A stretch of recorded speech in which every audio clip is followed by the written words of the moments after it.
Buenas tardes.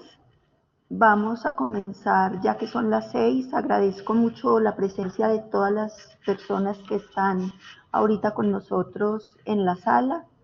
Yo soy Eugenia Nieto, soy la coordinadora de la especialización en salud pública en modalidad virtual y les doy la bienvenida a esta conferencia que es la primera actividad académica de este programa de posgrado de la Universidad Autónoma de Manizales.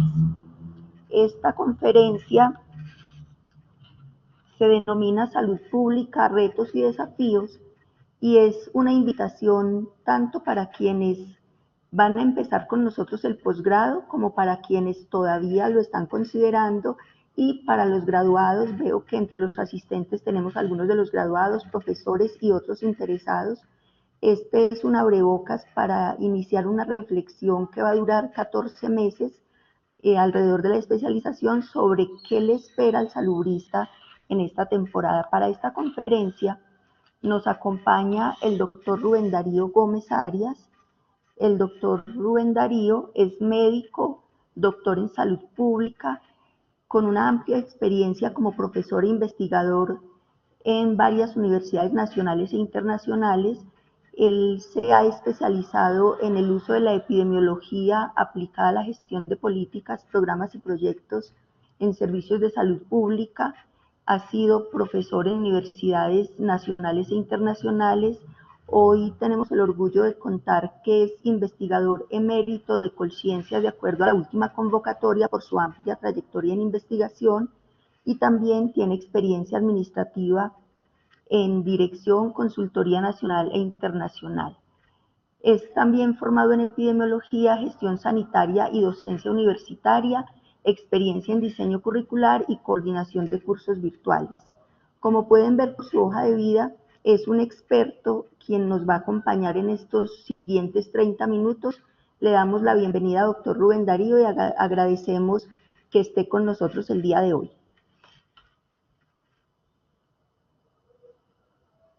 Buenas tardes, profesora Eugenia. Muchas gracias a la universidad por esta invitación que me honra. Si me está viendo bien, hágame por favor una señita. De otra manera, si en algún momento tenemos problema con el audio, me levantan la mano y retomamos la conferencia y verificamos qué está pasando. De nuevo, una cordial bienvenida a todas y todos a esta sesión inaugural de la especialización en salud pública en su modalidad virtual, donde vamos a revisar en estos 30 minutos de manera muy general los retos y los desafíos que actualmente enfrentan nuestras poblaciones en materia de salud y que por lo tanto constituyen el ámbito de trabajo de los saludistas.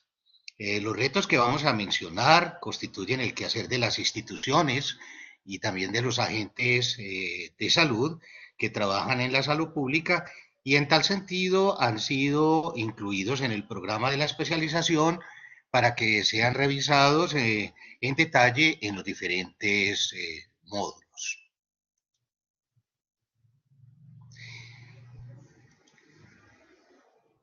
A lo largo del posgrado vamos a encontrar que cada población tiene su propia forma de enfermar y de morir.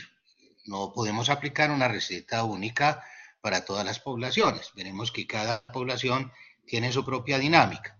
Sin embargo, a pesar de esta variabilidad, la mayoría de los grupos humanos vive sus propios procesos bajo la influencia de ciertas condiciones generales estrechamente relacionadas entre sí, que se imponen con mucha fuerza sobre las condiciones de vida de los diferentes países desde el ámbito internacional. En la diapositiva aparecen estos tres procesos, la globalización, la concentración de los recursos y el aumento de las desigualdades socioeconómicas. Por la importancia que tienen estos tres procesos globales de tipo general sobre la salud pública, nos vamos a referir brevemente a cada una de ellas. Comencemos por la globalización.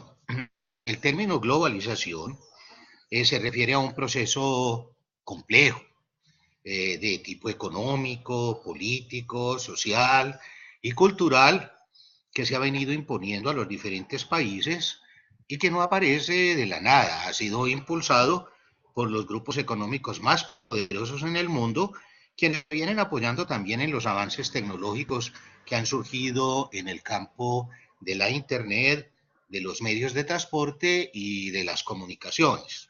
En la actualidad, pudiéramos decir que ningún país escapa a la influencia de la globalización y que pocas personas han podido mantenerse al margen de este proceso. La globalización tiene muchas ventajas, vamos a verlo, pero es también causa de grandes problemas mundiales que afectan también la salud pública. En nuestro caso, la globalización ha mejorado mucho la salud para algunos grupos humanos, pero también la ha deteriorado para otros. Entre los avances y logros de la globalización, podríamos destacar el mejoramiento en las comunicaciones. Hoy podemos comunicarnos con nuestros seres queridos por celular y por computador desde cualquier lugar del mundo. Esta experiencia que tenemos de una conferencia inaugural es una expresión de los avances en telecomunicaciones. La comunicación es una necesidad fundamental de todas las personas y también es una condición para desarrollarnos. La capacidad para comunicarnos influye en nuestro comportamiento, en los comportamientos que asumimos frente a las oportunidades y los peligros, y es fundamental para el desarrollo individual y también de las poblaciones. Para las personas que trabajamos sobre la salud de la gente, las facilidades en la comunicación constituyen una enorme ventaja porque nos permiten comunicarnos fácilmente con otros grupos e inclusive con comunidades apartadas para ayudarles a comprender cómo vivir mejor, para advertirles sobre ciertos riesgos y para recomendarles cómo protegerse. Habría que considerar, sin embargo, que los medios de comunicación no llegan por igual a todas las personas y que hay muchas que persisten en completo aislamiento. Según las Naciones Unidas, en pleno siglo XXI, la mitad de la población no tiene acceso a Internet. Nosotros somos privilegiadas y privilegiados, pero la mitad de la gente no tiene acceso a Internet. La UNESCO, por su parte, considera que de la gente que recibe educación, casi la mitad, el 40%, recibe la educación en un lenguaje ajeno que no logra comprender. El problema de la comunicación es también muy serio en Colombia, donde el 9%, es decir, una de cada 10 personas en Colombia no ha podido ingresar a la primaria. Y solamente la tercera parte de la población colombiana ha logrado terminar el primer nivel, es decir, la globalización no ha llegado con sus ventajas a toda la población. Hay muchas personas que están marginadas de este proceso ventajoso. El problema es muy grave, es porque si la gente no sabe leer, si no sabe escribir, ni entiende nuestra lengua, si no tiene acceso a la red de internet, ni al simple teléfono, de cuál comunicación estamos hablando y de cuál ventaja estamos hablando. La gran paradoja de la globalización en relación con la comunicación es que facilita la comunicación para unos pocos privilegiados como nosotros, pero a los más pobres no les permite hablar ni aprovechar la información. Desde este punto de vista, vamos a ver más adelante que luchar por mejorar la salud desde el campo de las comunicaciones va a consistir una de las tareas más importantes de nosotros como saludistas. Cómo podemos manejar y gestionar la comunicación en un ambiente globalizado donde muchas personas están excluidas y no tienen acceso a esta ventaja. Bueno, otro de los logros de la globalización aparece en la segunda línea, es el desarrollo del comercio, que nos permitiría acceder rápidamente a medicamentos, a tecnologías y a recursos que se producen en países lejanos. Según muchos expertos, las condiciones actuales del mercado libre que se ha expandido a lo largo del mundo nos permitiría acceder a los últimos tratamientos para el cáncer, para las enfermedades crónicas y para muchas de las infecciones. Esto está muy bien. Sin embargo, a pesar de que la Organización Mundial del Comercio, bancos como el Banco Mundial, el Fondo Monetario Internacional y los grupos económicos más poderosos en el mundo han expandido por todo el planeta un sistema de mercado no regulado para proteger el comercio, grandes grupos de la población sigue siendo tan pobre que no tiene cómo acceder a los analgésicos ni a los medicamentos eh, esenciales. La misma Organización Mundial de la Salud considera que más de la mitad de la población mundial no tiene actualmente acceso a servicios básicos de salud y que gran parte de la población tampoco tiene forma de adquirir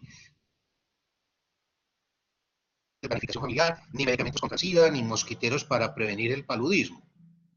En un informe anual de un organismo dependiente de Naciones Unidas que trabaja con medicamentos analgésicos y estupefacientes, ellos destacan que más de 5.000 millones de personas en el mundo, es decir, la gran mayoría de la población mundial no tiene acceso efectivo a los medicamentos necesarios para calmar el dolor en enfermedades tan particulares como es el cáncer terminal y otras enfermedades crónicas degenerativas.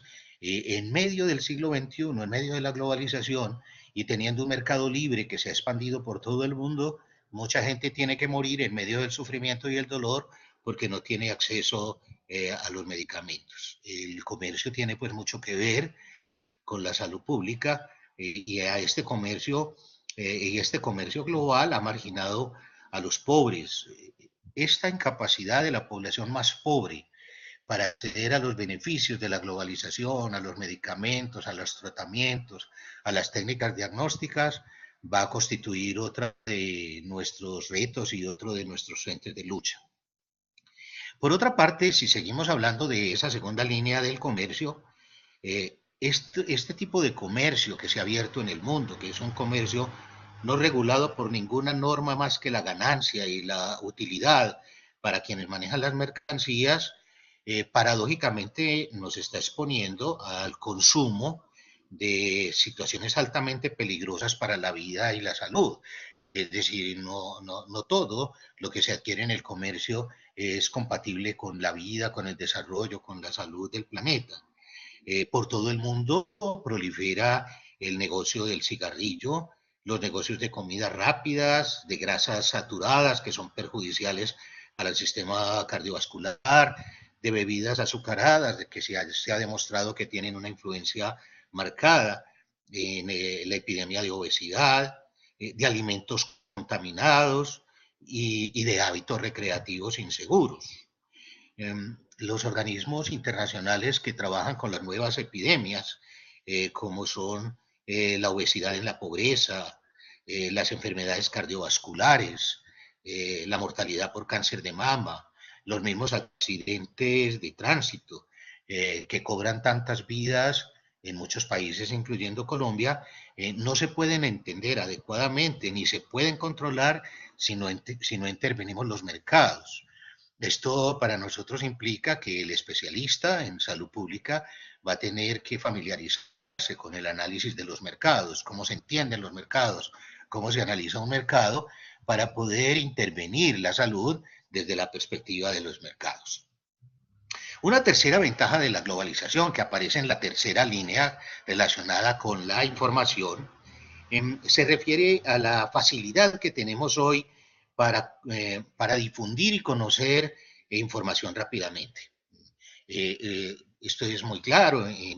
Recientemente, hoy podemos ver en directo el Mundial, podemos ver la boda de la realeza, conocemos casi que inmediatamente los resultados de las elecciones. Y esto es algo muy bueno para la población, que conozcamos rápidamente lo que está pasando. Pero en la difusión de información hay también un riesgo muy grande para el desarrollo humano y en particular para la salud pública, porque la difusión de información encierra el grave peligro de la manipulación y de la alienación. Eh, hoy en día, la información es difundida por los medios de comunicación y los medios de comunicación están controlados por los dueños de los noticieros que defienden sus propios intereses, pueden ser legítimos, ¿por qué no? En una sociedad plural los poseedores de los medios tienen pleno derecho a tener intereses éticos, políticos, comerciales.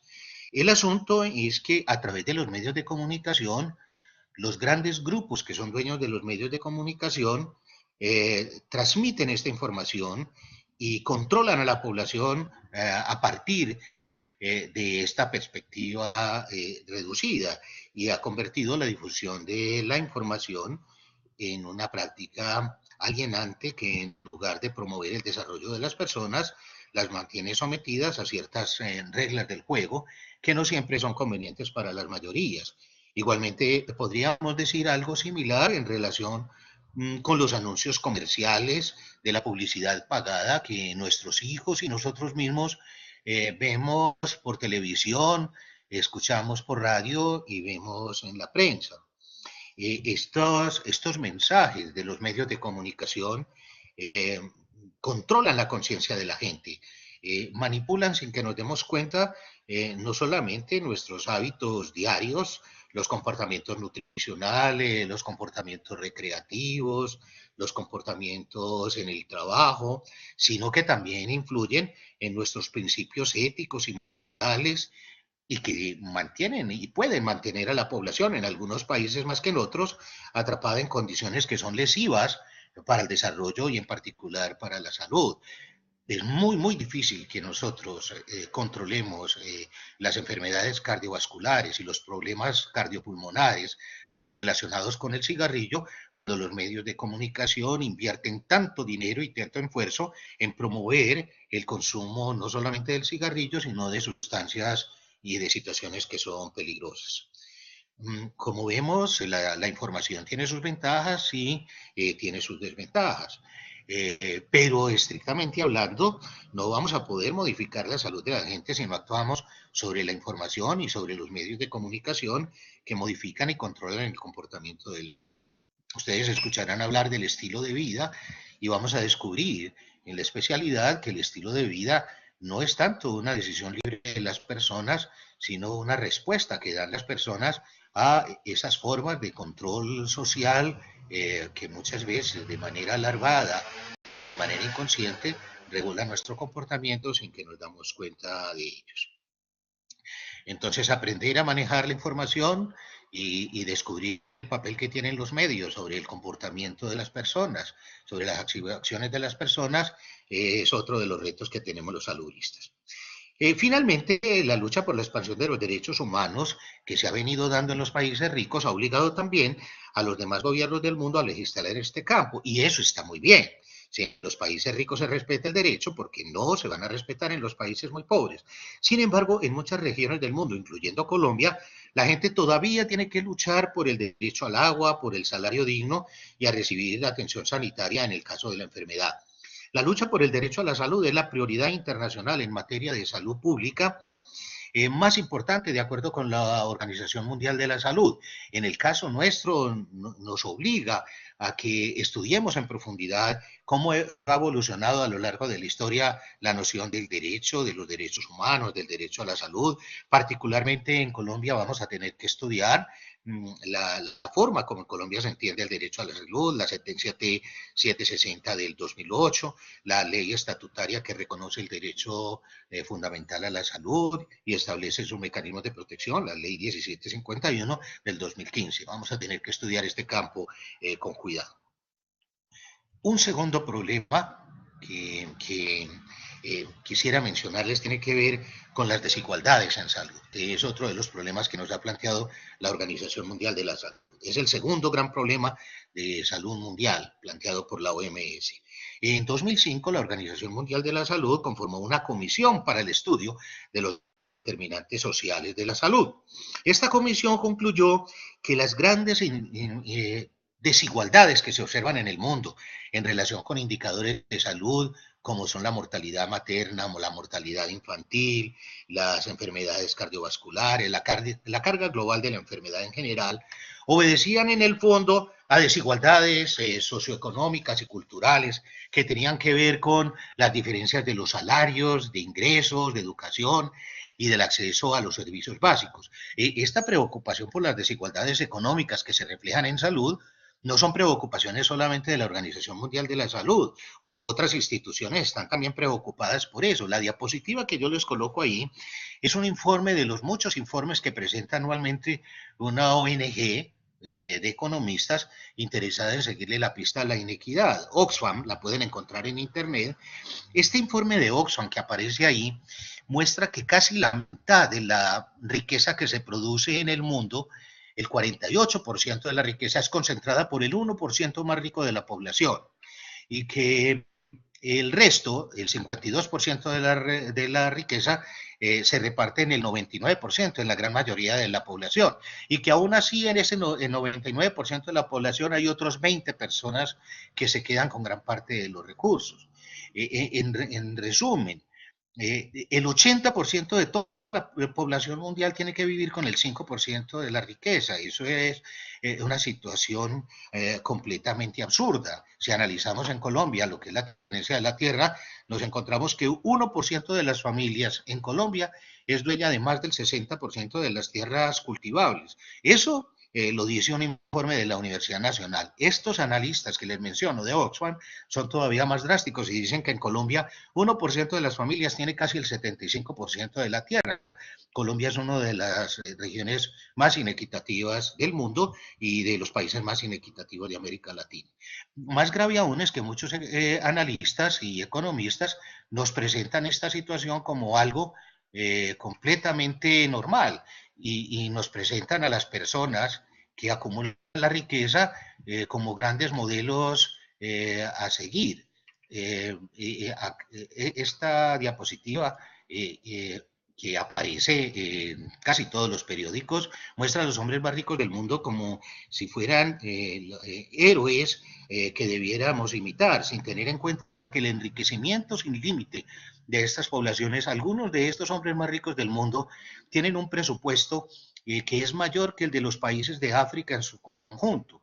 Y con el dinero de alguno de ellos sería capaz de eliminarse la desnutrición y el hambre en el África en un solo año.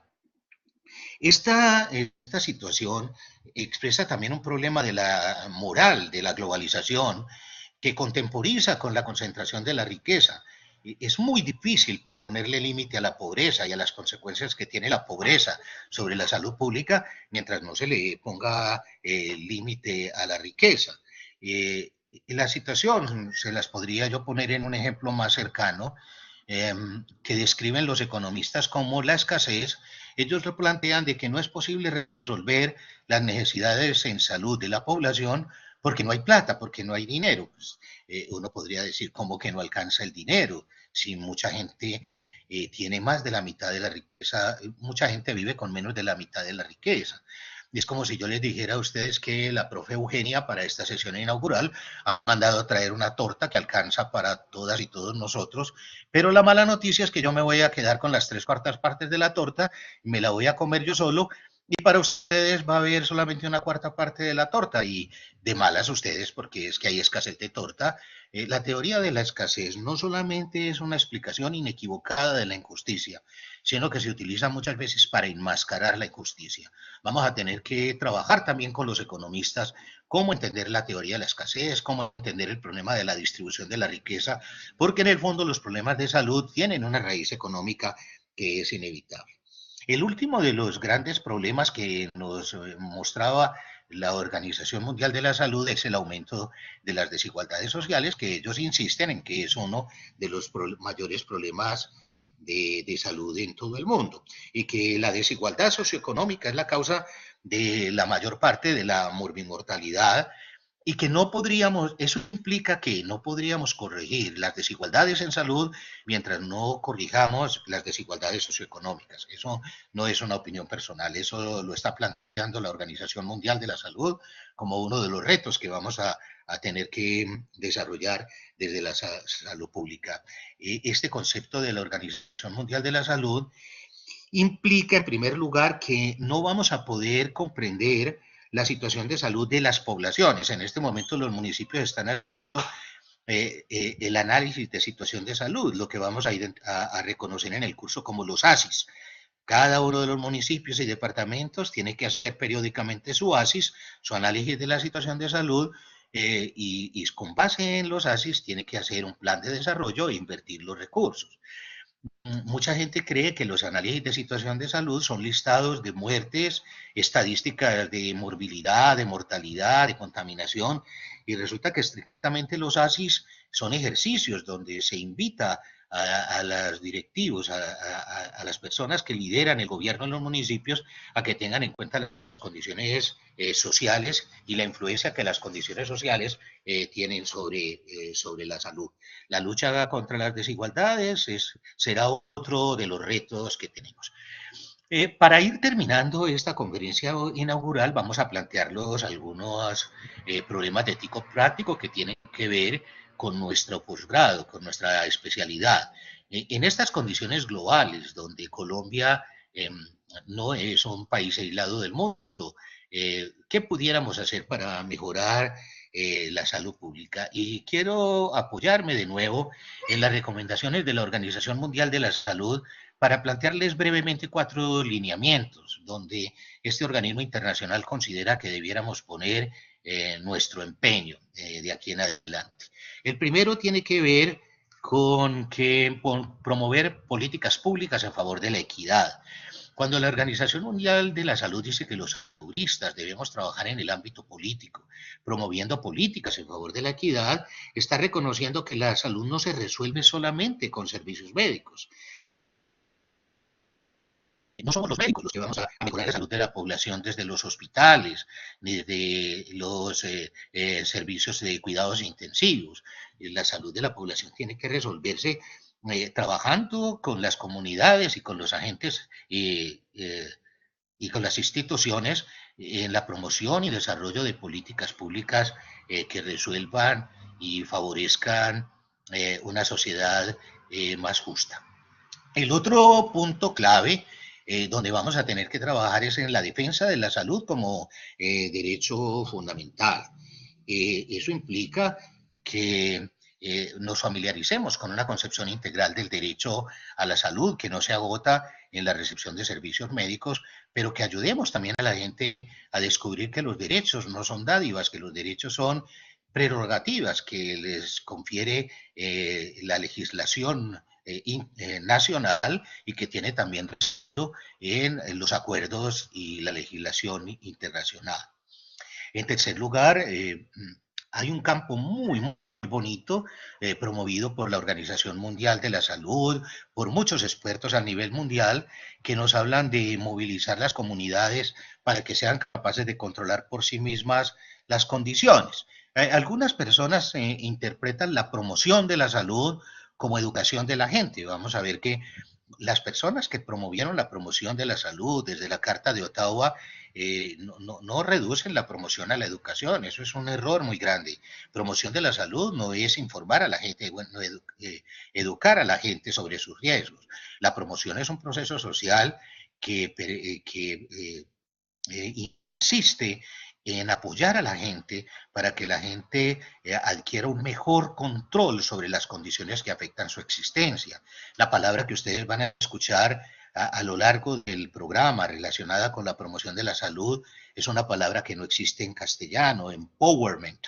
Nosotros a veces la traducimos como empoderamiento, pero realmente promover la salud es un proceso político que implica darle poder a la gente, reconocer el poder de la gente, fortalecer el poder de la gente para que sea la gente la que controle sus situaciones. Hay una cuarta área que constituye también un reto para la salud pública que supone que nuestros servicios médicos han estado centrados básicamente en lo que los médicos sabemos hacer más que en las necesidades de los usuarios. Hace 2 años, la Organización Mundial de la Salud invitó a los ministros de salud del mundo a una gran reunión en París, donde se analizó el fracaso que teníamos con los servicios tradicionales de salud y se descubrió que nuestros servicios muchas veces tienen poco impacto porque son servicios mecánicos, deshumanizados, que siguen los rituales que el médico y el personal de enfermería y el personal sanitario aprendió en la universidad, pero que se preocupa muy poco por entender las necesidades de la población. Esta directriz, esta cuarta directriz, de la Organización Mundial de la Salud, que fue avalada por los ministros de salud de varios países, nos presenta el reto de rediseñar servicios integrales que estén centrados en las necesidades de los usuarios. Y esto pasa por entender qué es una necesidad. ¿Qué es una necesidad para los usuarios? Hablamos mucho de las necesidades de la gente, pero ¿somos capaces de entender las necesidades de la gente? ¿O nosotros le creemos que la gente necesita lo que nosotros le queremos dar? Hay una gran diferencia entre la necesidad del usuario y lo que nosotros sabemos. Esta invitación de la OMS nos plantea el reto de hablar con el usuario, de tratar de comprenderlo para poder poner nuestro conocimiento al servicio de sus necesidades de una manera solidaria y generosa. Para terminar con esta última diapositiva, yo voy a insistir en 4 recomendaciones de tipo práctico que se derivan del análisis que hemos hecho anteriormente y que tocan con la estructura del programa de la especialidad. Si vamos a resolver la salud de la población en un contexto políticamente complejo, económicamente inequitativo, que no es solamente un problema de Colombia, sino de un global, de la economía global, ¿dónde ha puesto nuestro posgrado el énfasis? En primer lugar, en habilidades técnicas. Ustedes se van a familiarizar con técnicas, con procedimientos analíticos que nos van a ayudar a comprender las necesidades de la población, vamos a aprender a hacer diagnósticos de salud, se van a familiarizar con técnicas cuantitativas que son muy importantes desde la epidemiología, pero también con técnicas cualitativas que son esenciales para poder comprender el significado que le da la gente a su situación. Ustedes se van a familiarizar con este tipo de técnicas, vamos a tener que aprenderlas y aprender a manejarlas, porque sin ello no vamos a poder acercarnos a la población. Vamos a tener que aprender procedimientos administrativos que nos ayuden a planificar servicios de salud, a diseñar políticas sanitarias, a diseñar programas en el ámbito de la salud, analizar políticas, programas y servicios de salud, y vamos también a aprender a evaluar intervenciones de salud. Este primer bloque de retos es un bloque de carácter técnico, donde vamos a tener que asumir la técnica con mucha seriedad y con mucha disciplina. Pero no solamente vamos a resolver la salud de la gente con base en técnicas, vamos a necesitar una capacidad de liderazgo de procesos sociales. Y el liderazgo no significa manipular las comunidades, implica ser respetuoso con las comunidades, entender las comunidades y orientar a las comunidades y acompañar a las comunidades en la búsqueda de sus propias opciones para mejorar la salud. Se espera que las personas que trabajamos en salud pública seamos capaces de liderar procesos sociales y vamos a insistir en que desarrollemos esa capacidad trabajando conjuntamente. Un tercer reto es más difícil porque este escapa ya a lo que podemos hacer los profesores. Ya esto se sale de las manos de los profesores que estamos en el programa. Los 2 puntos anteriores no se pueden lograr si cada una y cada uno de ustedes no hacen una posición personal, una actitud personal de tipo ético que sea muy crítica frente a las consecuencias que pueden tener las acciones. Los principios éticos no se le pueden transmitir a los estudiantes en un curso. Apréndanse estos 10 principios éticos, no. La especialidad ha optado por analizar con ustedes casos difíciles, invitándoles a que asuman una posición personal que va a ser muy respetable y que en el debate que se va a dar al interior del aula descubramos cuáles son las consecuencias positivas y desfavorables que tiene cada una de nuestras intervenciones. Y finalmente, vamos a tener que enfrentarnos al compromiso político de cada una y cada uno de ustedes. Yo quiero hacerles la salvedad de que cuando en la especialidad hablamos del compromiso político, no nos estamos refiriendo a que ustedes tengan que vincularse o afiliarse al Partido Liberal, al Partido Conservador, al Polo, al Centro Democrático, a la Unión Patriótica, no.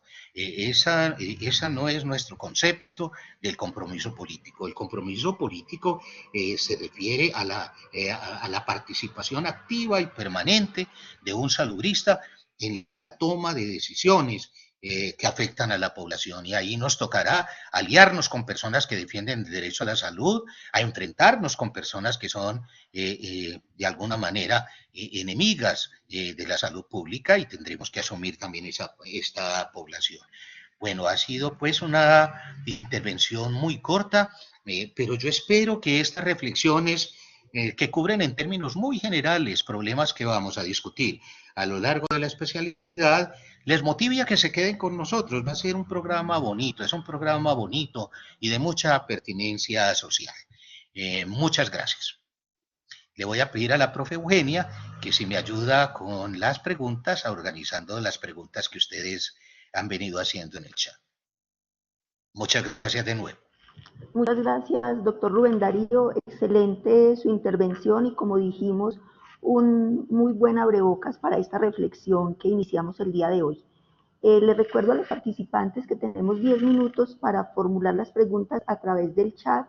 En este momento ya tengo 2 preguntas que voy a transmitir al profesor Rubén Darío y vamos a procurar tratar de que sean agrupadas en esas grandes áreas que el profesor nos compartió: la globalización, la concentración de recursos y el aumento de desigualdades, para que él pueda también hacer una respuesta gruesa, dado que el tiempo no nos permite atender una por una. Doctor Rubén Darío, hay una de nuestras participantes que pregunta si una desigualdad económica altera la salud pública, y la siguiente pregunta es de uno de los participantes que quiere conocer su opinión acerca de la salud pública en Cuba, considerando que sus indicadores son comparables a los de países desarrollados como Noruega y Canadá.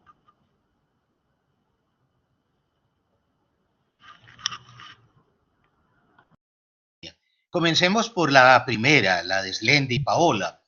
Sí, está muy bien tu pregunta, Slendy Paola. Ese es el argumento de la Organización Mundial de la Salud cuando propone que tenemos que mejorar la salud pública acabando con las desigualdades en una generación. Cuando ellos dicen acabar las desigualdades en una generación, están reconociendo que la desigualdad es un problema muy serio en el mundo, es decir, que no se va a lograr de un día para otro, que vamos a necesitar hacer muchos esfuerzos y unir muchos esfuerzos para ir rompiendo esa muralla que genera la exclusión y que impide a la población acceder a un mejor nivel de salud. Pero en el fondo de tu pregunta hay algo que debe quedar muy claro para un saludista.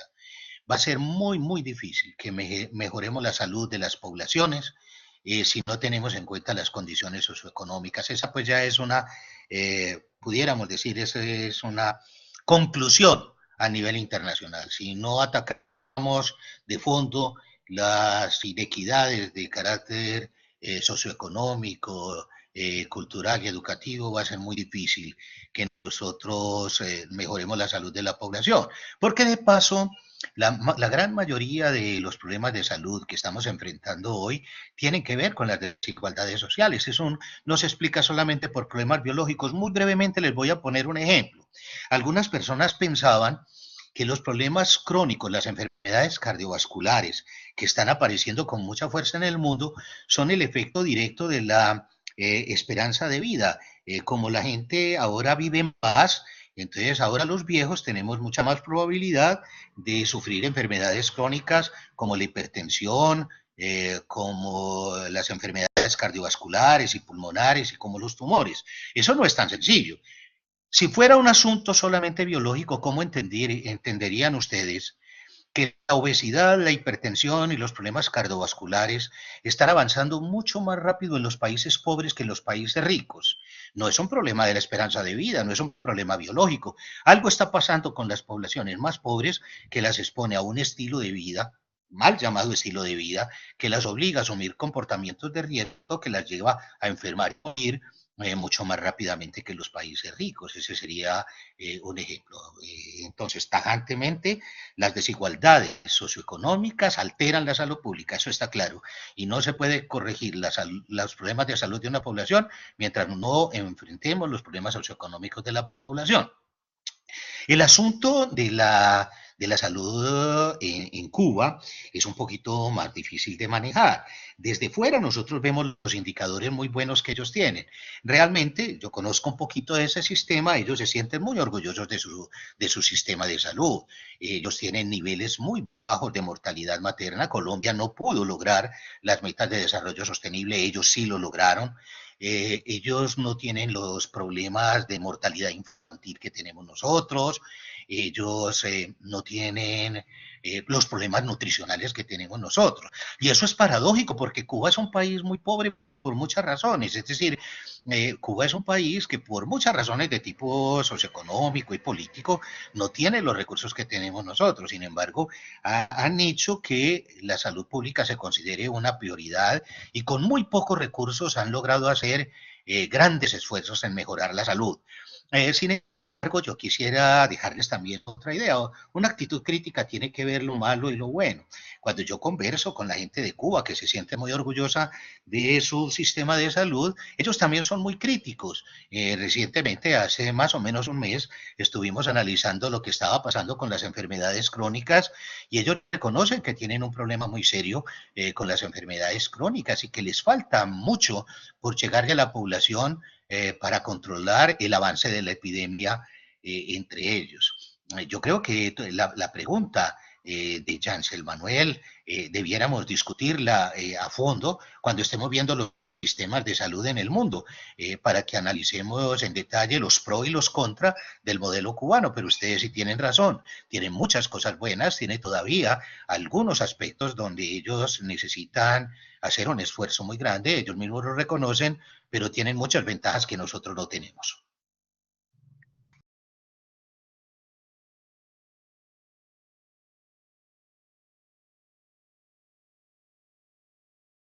Profe Eugenia, ¿hay algún otro? Doctor, hay una siguiente pregunta de Edison. Él quiere saber cómo promover la salud pública desde instituciones tanto públicas como privadas en Colombia.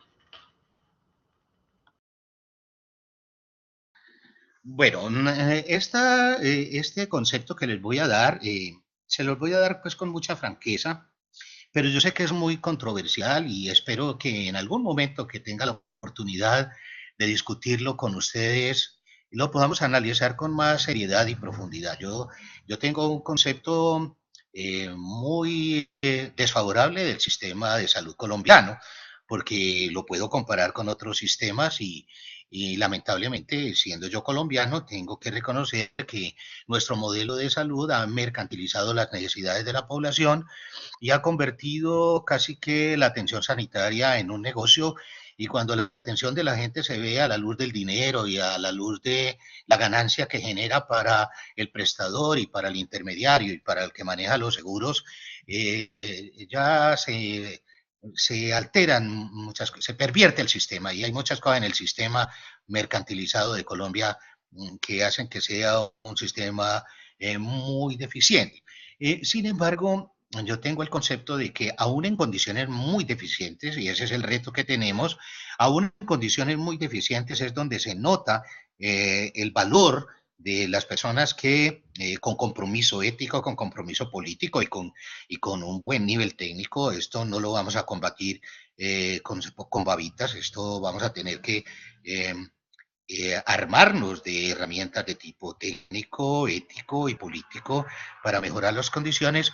Yo tendría también ejemplos muy buenos de cómo en medio de un sistema perverso que ha mercantilizado la salud, hay instituciones, tanto en el sector público como en el sector privado, que han logrado asegurarle a los pacientes una atención digna y una atención sanitaria efectiva, lo que me hace a mí confiar en la gente. Muchas veces la gente, el compromiso de la gente es capaz de superar condiciones tan adversas como las que nos impone un modelo mercantil como el que tenemos en Colombia. Finalmente, Edison también él considera que el acoso laboral es uno de los factores que va en detrimento de la salud mental en el ámbito laboral. ¿Qué propone usted, doctor, para contrarrestar su avance? Mire, La pregunta de Edison es de mucha profundidad. El acoso laboral, al igual que el acoso en la escuela, el bullying, y al igual que el maltrato doméstico y el maltrato contra la mujer y el maltrato al viejo, no son fenómenos aislados en una sociedad.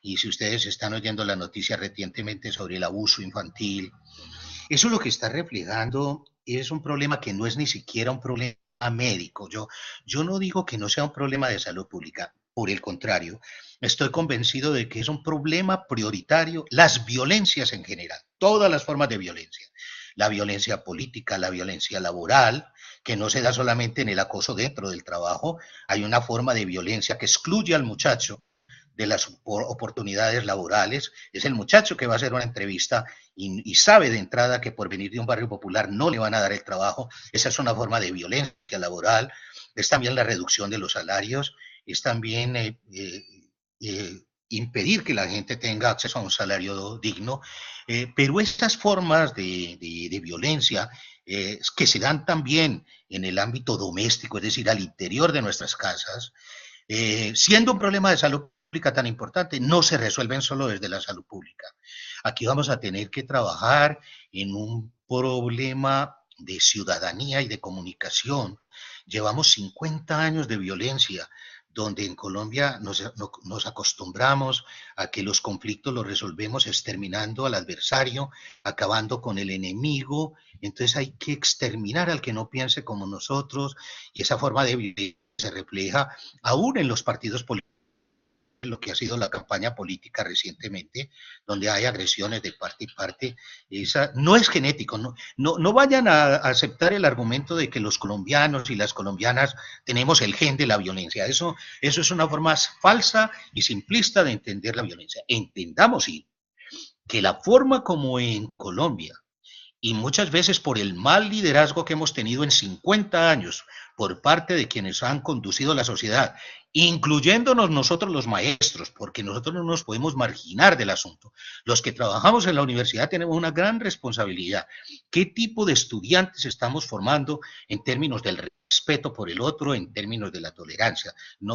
Es muy fácil ver la viga, la paja en el ojo ajeno sin ver la viga que tenemos. ¿Qué estamos haciendo desde las universidades para generar un ambiente de tolerancia, donde las personas puedan vivir en paz y experimentar diferencias que son buenas para la humanidad en términos de paz y armonía? Ese es otro reto que tenemos nosotros, trabajar en el ámbito de la convivencia, que no es trabajar desde el hospital. La salud pública, los salubristas tenemos que trabajar en la convivencia. Eso quiere decir que vamos a tener que salirnos del hospital, porque nuestro trabajo por la convivencia va a tener que darse en las comunidades, en las juntas de acción comunal, en los espacios académicos, en los foros, en los sindicatos. Es decir, no es en el hospital donde vamos a atacar la violencia, es por fuera del hospital. Bueno, les agradezco mucho. En aras del tiempo, recuerden que para realizar estos encuentros virtuales tenemos que disponer de un aula reservada. Nuestro tiempo se acaba, pero quiero aprovechar, uno, para agradecer su presencia, agradecer al doctor Rubén Darío y a todos los participantes, y dos, para invitarlos a ustedes. Sé que ahí están algunos de nuestros ya estudiantes, otros que seguramente son aquellos aspirantes que estaban esperando esta motivación para tomar su decisión. Les recuerdo que tenemos aún inscripciones abiertas. Recuerden que la universidad tiene las puertas abiertas. Nuestro propósito es democratizar el conocimiento, llevarlo a aquellas regiones donde lo único que hace falta es conectividad por aquellas personas que no pueden asistir presencialmente a una universidad. La Universidad Autónoma les da la bienvenida y espera tenerlos aquí muy pronto. Buenas noches para todos y que descansen.